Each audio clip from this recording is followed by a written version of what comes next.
Pemerintah hari ini hadir hanya membutuhkan masyarakat di TPS 3 menit.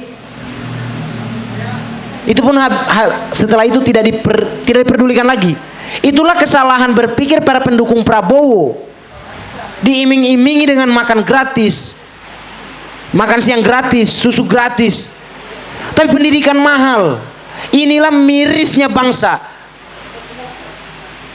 mirisnya bumi manusia.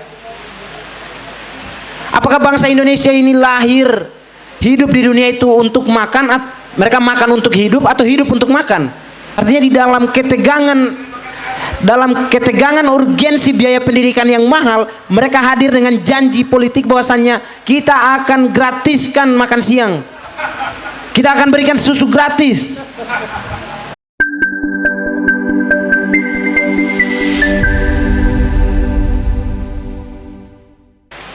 Bismillahirrahmanirrahim. Assalamualaikum warahmatullahi wabarakatuh. Baik, secara historis pergerakan nasionalisme dan patriotisme dari bangsa Indonesia tadi sudah disampaikan oleh senior saya di OKP. Beliau salah satu aktivis dari Gerakan Mahasiswa Nasional Indonesia GMNI. Rekan saya berjuang dulu di UGD. Yang sekedar informasi, beliau adalah korban dari UGD ya Bang ya. Beliau di DO oleh UNAS karena keberaniannya untuk mengkritik. Jadi sebagai pembuka, keberanian itu selalu bisa menjadi korban daripada kritisisme. Baik, mendengarlah dengan telinga toleransi, melihatlah dengan mata berbelas kasih, dan berbicaralah dengan bahasa cinta. Salam cinta bertabur kasih dan sayang, sebab apabila cinta sudah dibuang, jangan harap keadilan akan datang. Rekan-rekan sekalian, sudah disampaikan secara historis dan bagaimana mirisnya bangsa ini ketika menyikapi keberhasilan daripada para founding father, salah satunya tentang rumah Soekarno yang dijadikan gudang. Tadi sebelum sudah disampaikan oleh Bung Dendi, itu merupakan kecacatan berpikir daripada suatu bangsa yang besar, kesalahan dalam mengelola ilmu pengetahuan, distorsi dalam kemurnian ilmu pengetahuan dari bangsa Indonesia.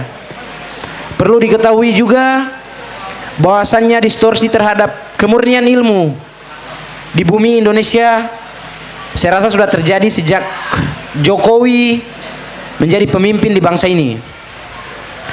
Seperti yang disampaikan oleh Bung Dendi sebelumnya, bahwasanya mereka sudah menolak pada saat Jokowi pertama kali menampakkan diri sebagai seorang presiden, sebagai kepala negara di Negara Kesatuan Republik Indonesia. Bersamaan dengan itu pula, kendati beberapa oknum dari himpunan mahasiswa Islam memberikan dukungan penuh terhadap Jokowi, namun beberapa yang lain, tidak ubahnya GMNI atau gerakan-gerakan dari OKP yang lain turut menolak kehadiran Jokowi karena track record yang kami rasa kurang mensejahterakan masyarakat. Kemudian daripada itu saya ingin menyampaikan bahwasannya knowledge is king. Pengetahuan adalah raja. Dan apabila pengetahuan sudah hadir di tengah-tengah pemerintahan, maka rasa iba pun akan hadir, teman-teman sekalian. Pengetahuan sangat erat kaitannya dengan perasaan. Tidak bisa pengetahuan berjalan secara sendiri, perasaan berjalan secara sendiri. Ini kajian terminologis. Kita lihat sendiri, apakah pemerintah Indonesia hari ini memiliki pengetahuan yang luas? Kalau pemerintah Negara Kesatuan Republik Indonesia hari ini memiliki pengetahuan yang luas, maka rasa iba, rasa empati, simpati mereka terhadap rakyat kecil yang hari ini tertindas, itu bisa menyeluruh, kawan-kawan sekalian. Saya pikir kita tidak perlu berapi-api untuk mengobarkan semangat untuk bagaimana melawan rezim Jokowi. Yang terpenting adalah bagaimana pengetahuan kita dalam menyusun strategi serang, hancurkan. Kalau prinsip saya itu di HMI, Himpunan Murad Ismail, bukan Himpunan Murad Ismail, Himpunan Mahasiswa Islam, itu strategi matang, praktek matang, penyelesaian matang. Jadi harus ada strategi yang matang yang kita bangun. Jangan ucuk-ucuk langsung kita mau turun. Ideopol stratak. Kendati apa yang disampaikan kita mau punya ideologi apapun tidak akan berhasil ketika kita tidak memiliki jati diri. Tapi kan setidaknya kita masih punya roh dan nafas perjuangan. Kalau di mahasiswa kan diskusi adalah roh daripada perjuangan, sementara real actionnya itu selalu ada di aksi-aksi jalanan. Dan benar apa yang disampaikan oleh Bung Dendi tadi, bahwasanya Jokowi ini tidak memiliki pemahaman yang cukup jauh tentang Pancasila. Pada orasi saya waktu di depan patung kuda, Bung, saya pernah menyampaikan bahwasanya Jokowi ini tidak memahami sama sekali dengan sila yang termaktub dalam Pancasila. Jangankan sila yang termaktub dalam Pancasila, alinea keempat di dalam Undang-Undang Dasar 1945, Jokowi sebagai kepala pemerintahan tidak paham akan itu. Karena hari ini terus terang Bapak Ibu sekalian, Bapak Ibu juga merasakan bahwasannya mahasiswa dicekik dengan kenaikan UKT. Dan ini sebenarnya bukan satu alasan untuk kita berhenti berpendidikan. Ditambah lagi dengan statement, kemarin ada statement dari Kemendikbud, Bung. Dia menyampaikan bahwasanya kuliah itu pilihan. Dia menyampaikan bahwasanya kuliah itu pilihan. Berarti ada kecacatan berpikir dalam tubuh Kemendikbud sebagai bagian dari pemerintahan yang langsung menyikapi bagian dari pendidikan ini loh. Ini sektor pendidikan di urusan mereka loh. Sementara dalam tujuan berbangsa dan bernegara itu adalah untuk mencerdaskan kehidupan bangsa. Mereka bilang wajib belajar itu tugas pemerintah, sementara kuliah adalah pilihan.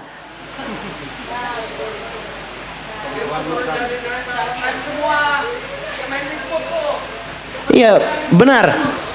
Jadi kuliah itu sebenarnya bukan pilihan. Kuliah itu sebenarnya bukan pilihan. Karena memang negara hadir di tengah-tengah masyarakat ataupun sebaliknya adalah untuk mencerdaskan kehidupan bangsa. Karena dalam tatanan berbangsa dan bernegara itu perlu ada regenerasi. Inilah masyarakat akhirnya terperangkap dalam stigma politik dinasti. Karena nanti yang kuliah itu orang-orang mereka saja. Ini yang kita perbaiki. Jangan orang-orang mereka saja, jangan kolega-kolega mereka saja, maksudnya jangan bagian dari mereka. Pendidikan itu harus merata, dalam undang-undang itu jelas. Warga negara berhak mendapatkan pendidikan yang layak.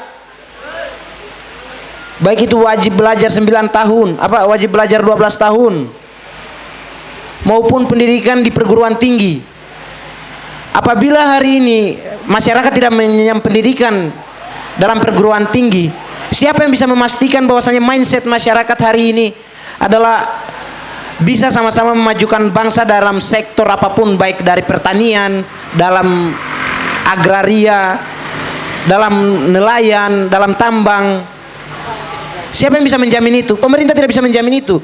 Artinya yang perlu digarisbawahi bahwasanya pemerintah hari ini membatasi ruang-ruang serta dimensi berpikir daripada masyarakat. Dan di tengah-tengah pembatasan itu kita hadir. Mahasiswa-mahasiswa yang hari ini masih berkuliah, masih menjalankan tugasnya sebagai agent of change, hadir untuk menjadi media kritis dan lokomotif pemersatu bangsa untuk menyampaikan bahwasanya kami hadir semenjak tuan-tuan dan puan-puan mencoba untuk membatasi dimensi berpikir dan dimensi kebebasan berpendidikan daripada masyarakat Indonesia.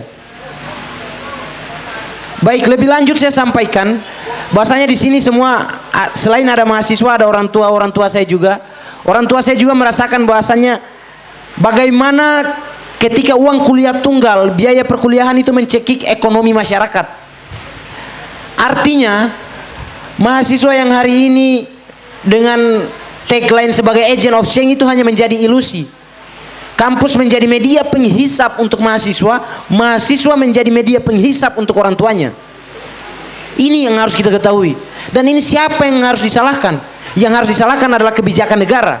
Karena negara tidak mampu menciptakan pendidikan yang layak untuk masyarakat. Pemerintah hari ini hadir hanya membutuhkan masyarakat di TPS 3 menit. Itu pun setelah itu tidak diperdulikan lagi. Itulah kesalahan berpikir para pendukung Prabowo.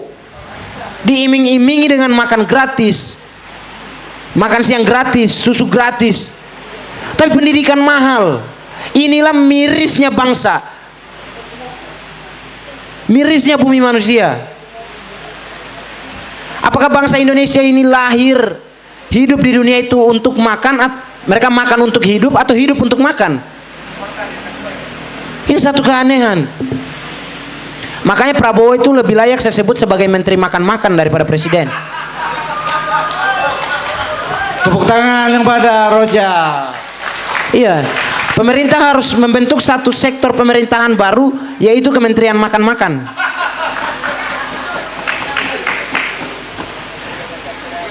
Biar makan gratis kan. Artinya di dalam ketegangan urgensi biaya pendidikan yang mahal, mereka hadir dengan janji politik bahwasannya kita akan gratiskan makan siang, kita akan berikan susu gratis.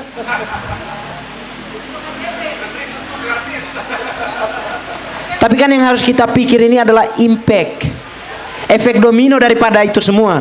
Dan apabila kebijakan itu kita biarkan, maka reformasi yang sebagaimana kita sudah lampirkan di pamflet ini hanya iming-iming semata, hanya sesuatu yang semu. Reformasi itu jiwanya adalah pergerakan, perlawanan. Reformasi lahir karena perlawanan kaum tertindas. Reformasi lahir karena tidak adanya kebebasan berpendapat, berekspresi, kebebasan pers pada masa itu. Adanya otoritarianisme. Itulah yang harus kita lawan. Jadi pesan terakhir dari saya Bang ya. Ini terakhir dari saya. Pesan terakhir dari saya untuk kepada Bapak Ibu sekalian, jangan pernah berpikir bahwasanya yang layak mendapatkan pendidikan dan mengenyam pendidikan sampai ke perguruan tinggi itu hanya orang-orang yang memiliki biaya yang besar, orang-orang yang berasal dari feodal, orang-orang yang berasal dari kapital. Tapi kita juga orang-orang yang masyarakat ekonominya menengah ke bawah, kita juga masih berhak mendapatkan pendidikan. Terus terang, orang tua saya bukan pegawai, orang tua saya bukan pebisnis, tapi saya sampai hari ini masih berdiri sebagai seorang mahasiswa yang masih mempertahankan independensinya. Kunci daripada perjuangan adalah ikhtiar dan jangan pernah menyerah. Saya sudah kehabisan kata-kata sebenarnya dengan rezim Jokowi. Intinya, tumbangkan rezim Jokowi, jadikan segera lantik Prabowo, jadi menteri makan-makan. Jangan lantik Prabowo menjadi presiden, tapi lantik Prabowo menjadi menteri makan-makan, dan lantik Gibran sebagai kementerian asam sulfat. Billahi taufik wal hidayah. Kebenaran hanya datang dari langit, kesalahan datang dari Jokowi, Prabowo, Gibran, Bahlil Lahadalia, Luhut Binsar Panjaitan, dan kroni-kroninya.